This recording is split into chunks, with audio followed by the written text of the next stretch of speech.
Hello, my name is Colton Heunisch, and today I'm going to talk about CTE in football players.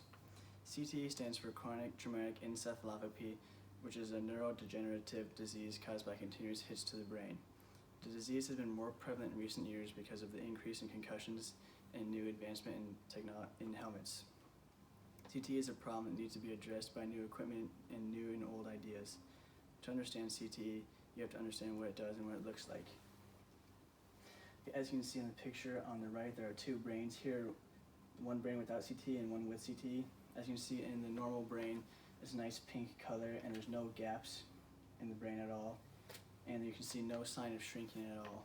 And then in the CTE brain, you can see it's a darker color, it looks unhealthy, and you can see that there's starting to become gaps in the brain, and then you can see we're starting to shrink, and it's almost like part of the brain has almost basically fallen off.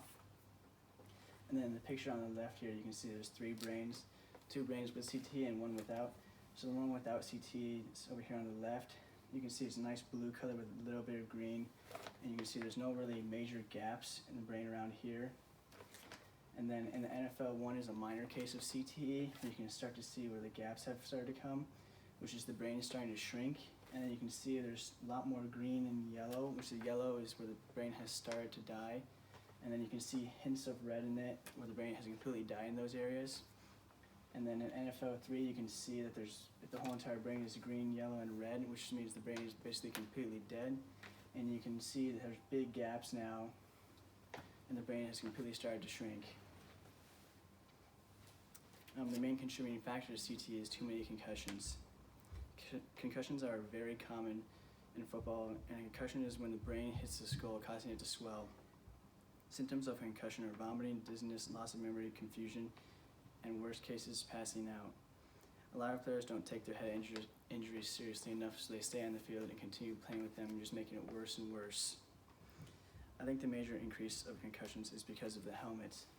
Like the one you see here, this is the newest and most advanced one, where it has a plate in the front that you press down on, reducing the amount of impact a head-on-head collision would have.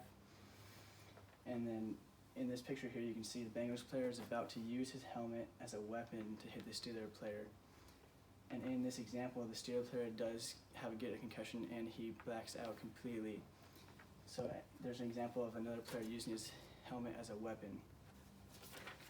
Another thing with these helmets is the players start to feel invincible, and like almost they can't get hurt.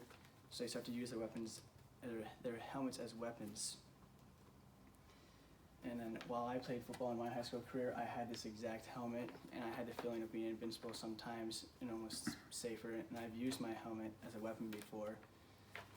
And then I've actually had a friend that I played with in football. He had this exact helmet, and he got too many concussions in it, and he ended up getting brain damage, even though he had the most advanced helmet on. And then there are many statistics and examples backing up the increase in concussions.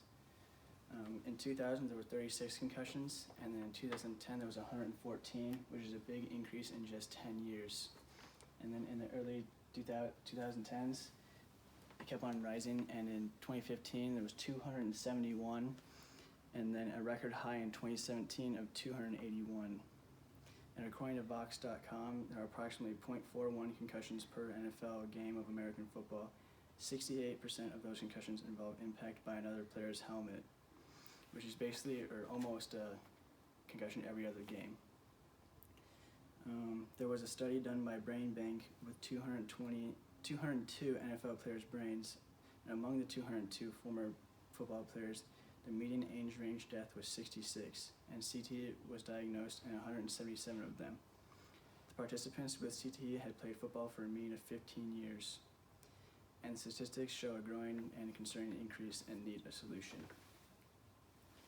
So many new technological solutions have come out by OSR physical therapy, like the second skull, which is a cap-like thing that goes underneath your helmet, trying to reduce the amount of your head hitting your helmet would be. And there's also a new kind of field that would come out that would be like almost like a spring field, so when your head hits it, the whole field would press down instead of just banging off the ground and back up. But in my opinion, the best solution would be going back to like the 1940s, how they kind of used leather helmets and smaller shoulder pads. With this, we would reduce the amount of players trying to use their helmet as a weapon. So we would just reduce the shoulder pads and go to a more modernized leather helmet, kind of like this one here, was just padding. Players wouldn't put their head in plays as much.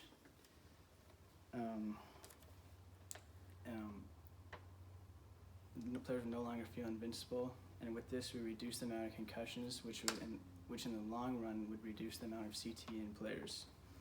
And then to wrap it all up, CTE is a terrible disease which causes the brain to slowly die. Concussions are the main contributor of CTE.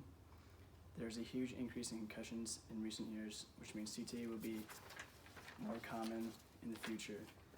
There are new technologies and ideas to help stop the cause of concussions. And unfortunately, we can't detect CTE in living people yet, which makes it very hard to diagnose, but hopefully in the future we will be able to. And then in conclusion, if we try to reduce the amount of concussions, we will reduce the amount of people with CTE. Thank you for listening.